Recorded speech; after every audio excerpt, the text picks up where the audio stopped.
Welcome, Rebels, to this overview presentation. After many months of collaborative work, the XRUS National Restructuring Working Group, NRWG, which are Rebels made up from many chapters, is excited to present its proposal to establish a resilient structure to help XRUS chapters work effectively for climate justice.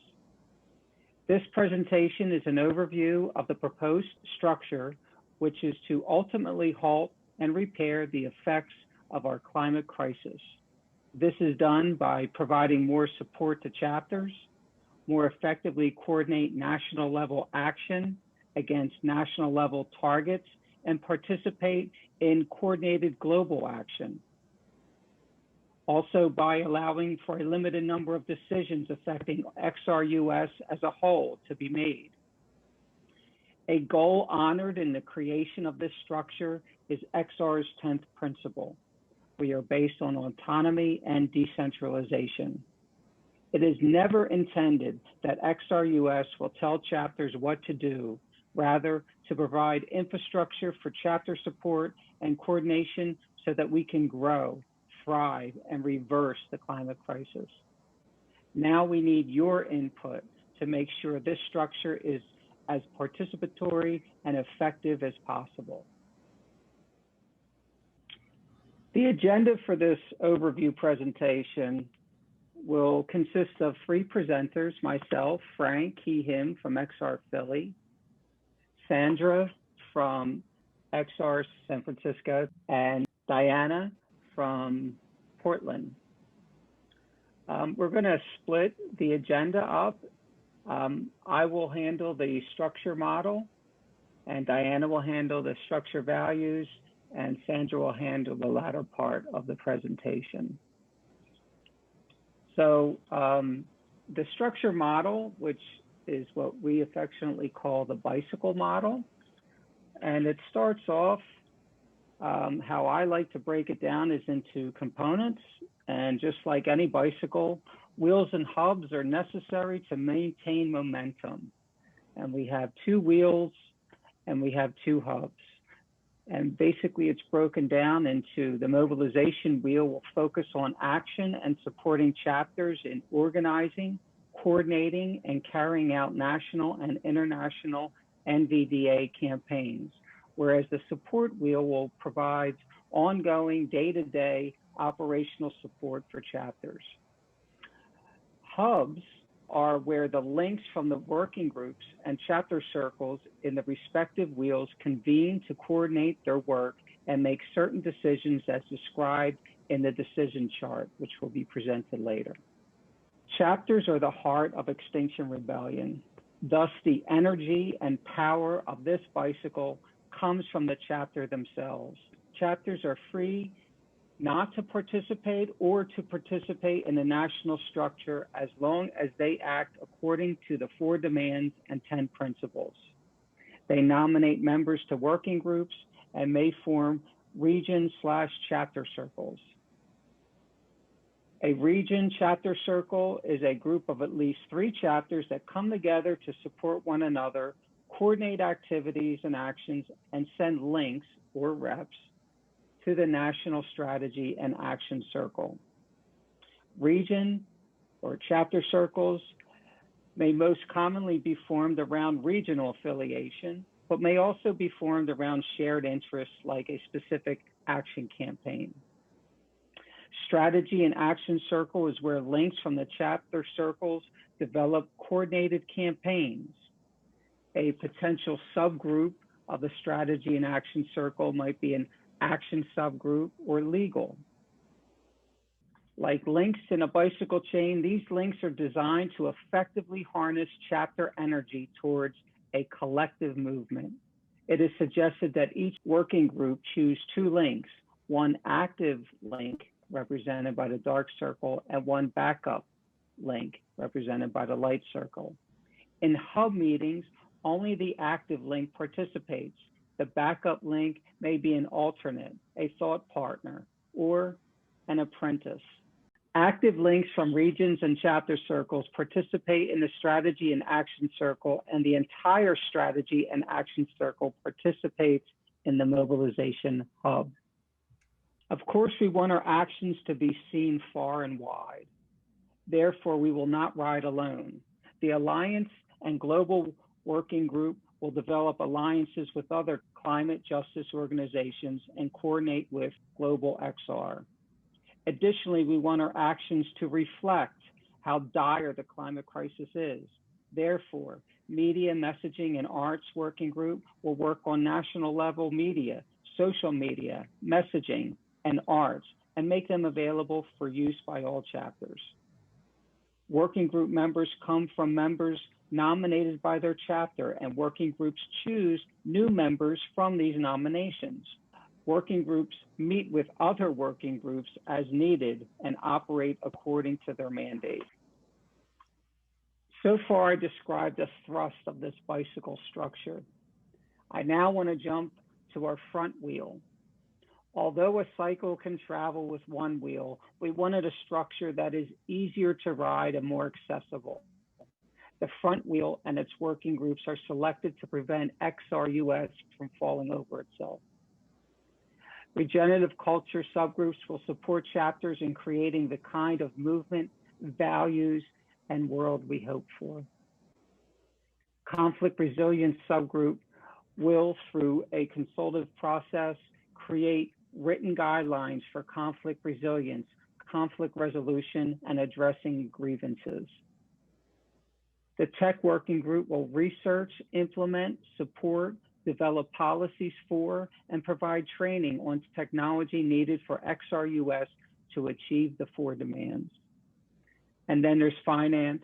We'll develop the draft annual budget, report regularly and transparently on national finances, and seek funding to help XRUS achieve its goals. There are 3 working groups whose work relates equally to both wheels and that will therefore have links in both hubs. Much like a bicycle seat and handlebars, chapter engagement and support will enable us to focus our energy towards movement while steering clear of obstacles. Chapter engagement subgroup, the link in the mobilization hub, will keep all XRUS groups and members informed with regular internal communication and garner chapter input on issues and decisions, including helping plan members' assemblies and referenda. Chapter support subgroup and the support hub will provide resources and trainings for chapters, certify and onboard chapters, and explore decertification options when necessary. Like the frame of a bike, system stewardship will establish robustness while making sure all is balanced. System stewardship will share best practices in decentralized governance and group process with the XRUS organism and make recommendations for process improvements. This working group will also pay particular attention to ensuring that chapters are fairly represented in a national structure. Bicycles, like any other complex mechanism, requires continuous maintenance to assure safe and efficient riding. How far will we get with flat tires, for example? How could our momentum be affected if we were in the wrong gear? Or how could we effectively avoid obstacles with faulty brakes? The 4th demand is fundamental to our work and must be emphasized specifically within the historical and present-day context of oppression within the United States. The Equity, Justice, and Values Working Group will help put the 4th demand into practice. The external Equity, Justice, and Values subgroup, the link in the mobilization hub, will work to ensure that the outward-facing actions and work of XRUS focus on climate justice and the 4th demand, as well as build active alliances with frontline communities around these goals. The internal subgroup, the link in the support hub, will provide insight and suggestions for the continual improvement of XRUS to maximize equity and inclusion in our internal practices and to ensure that we as a movement are living our values in practice. Each of these two subgroups may have two links actively participating in a hub meeting at a time. This is the exception to the links.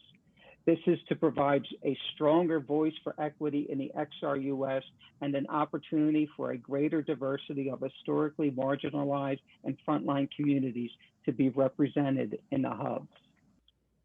Finally, we come to the Hub Council, where the two hubs meet regularly as a hub council in order to coordinate activities of the two hubs and to make a limited number of specific national decisions that do not fall within the mandate of a working group or one of the hubs, as defined in the decision chart. And in closing, I just want to say that this diagram, along with the legend, can be found in the proposed XRUS National Structure document that was published along with this presentation. And I hope this short overview helped clarify the illustration and reveal the purposes of the bicycle components. I will now yield to our next presenter, Diana, that will explain how the bicycle is a well-greased machine with structured values. One of the pieces many of us in the National Restructure Working Group are most excited about in this proposed structure is having identified commonly held values from both chapter surveys and NRWG representative dialogues. We then worked these values concretely into the structure to frame and inform our future work. You can see the prioritized values listed here, and we'll show one by one how they were included in the structure. Coalition and solidarity. The values of coordinated action, coalitions, and solidarity were emphasized in chapter survey results. So we built into the structure collaborative opportunities for regional or campaign-focused chapter circles, which can strategize and plan national actions. Similarly, both the external branch of the equity team and the Alliances and Global Working Group will coordinate solidarity actions with other climate justice organizations, just as we've done nationally around Stop Line 3 or Stop the Money Pipeline. Anti-oppression and equity. The fourth demand is fundamental to our climate justice work, and this XRUS national structure aims to prioritize justice throughout. We will work towards equity and inclusion through the internal equity team's development of inclusionary policies, such as double representation, affirmative action, equity liaisons, trainings, resources, utilizing equity analysis tools in decision-making, frontline caucus safe spaces, and other forms of inclusionary practice.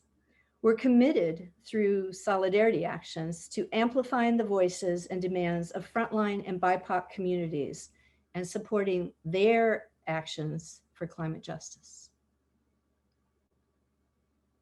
Continual improvement.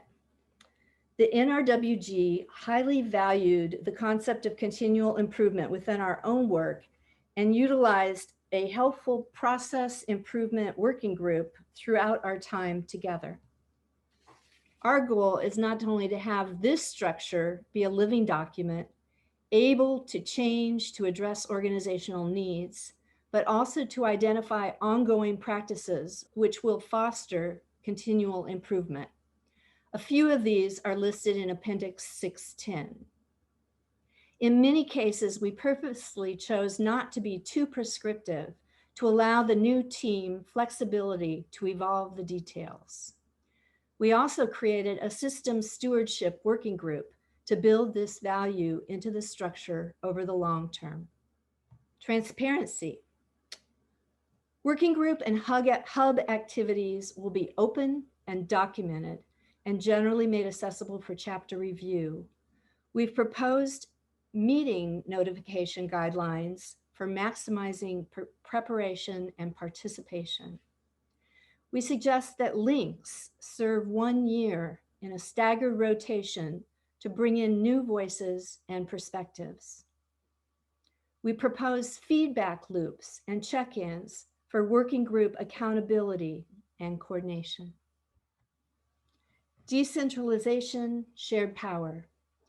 For efficiency, the two hubs will focus on different aspects of chapter support, operational support and action support, but also communicate and coordinate as needed.